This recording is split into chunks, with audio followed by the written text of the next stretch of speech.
Coming in this nice hard case, we have another piece from Stag that may not excite the latest tactical craze, but certainly has me excited, and I'll show you why. Inside the case, we had this nice bag with our cable lock, of course, a Stag koozie,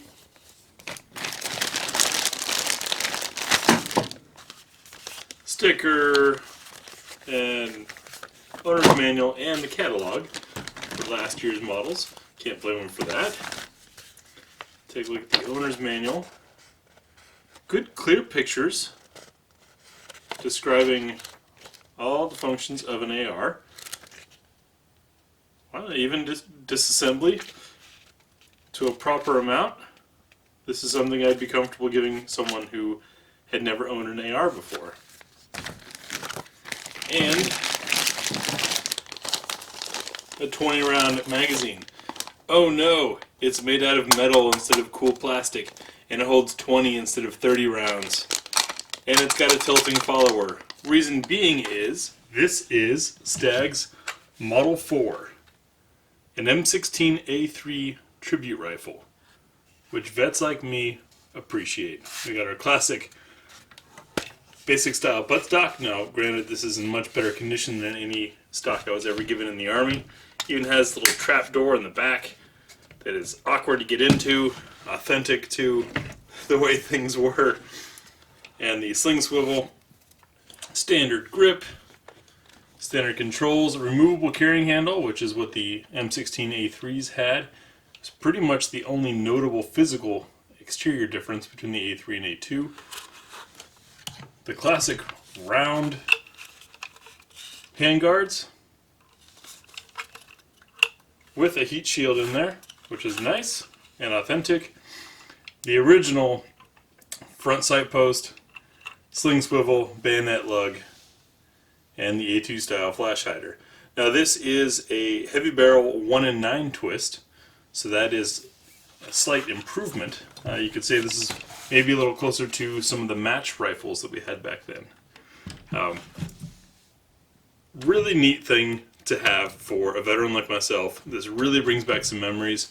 I'll try to roll in some photos, if I can dig them up, of my time using the A2 and A3 while I was in service.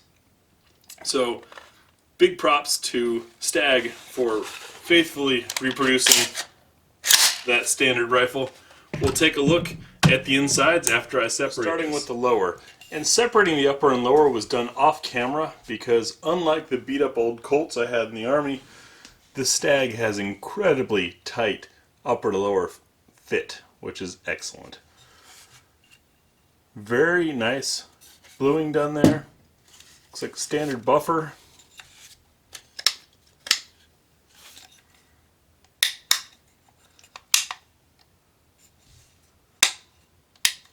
Trigger's got good action. Very signature standard military style trigger, although it feels a bit smoother. Take a look at the upper. First, let's get this bolt out. And look at the staking. So once again, for those of you unfamiliar, the staking is these indentations made on the side of these keys here that hold the gas key onto the bolt carrier. And you want to make sure that that metal is bent in to prevent those screws from turning. And it does look like it's in nice and tight. Bolt carrier itself has a nice bluing, nice finish to it. Everything is snug and tight. This is probably going to have some break-in time required. Looking at the bolt face, thing looks healthy. And now the upper itself, we've got the removable carrying handle with that little hole there.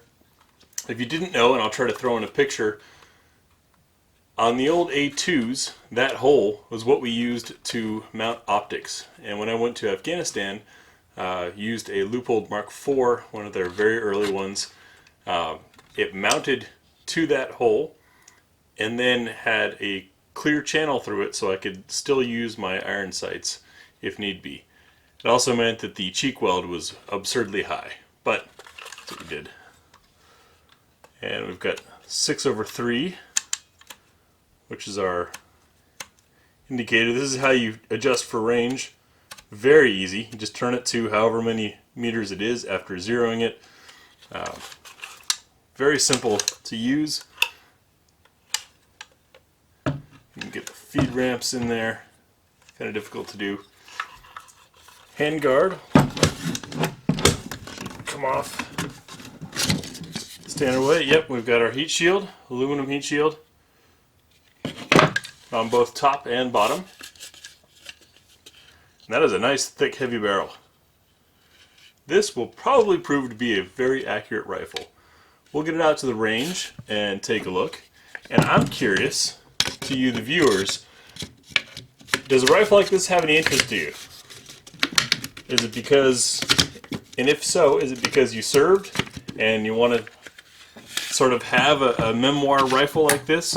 Or do you not want it because you've served and you'd rather stick with the modern super duper commercialized versions of the AR that are out there now? Let me know in the comments below, and stay tuned for our shooting impressions after we get this out to the range. Thanks for watching.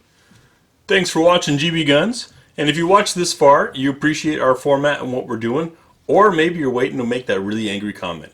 Either way, click the big griffin up here to subscribe, the link over here to show you a related video based on what you just watched, or down here is the playlist relevant to this video. Once again, we appreciate your feedback, your comments. Join us on Facebook, Instagram, and we'll see you in the next video.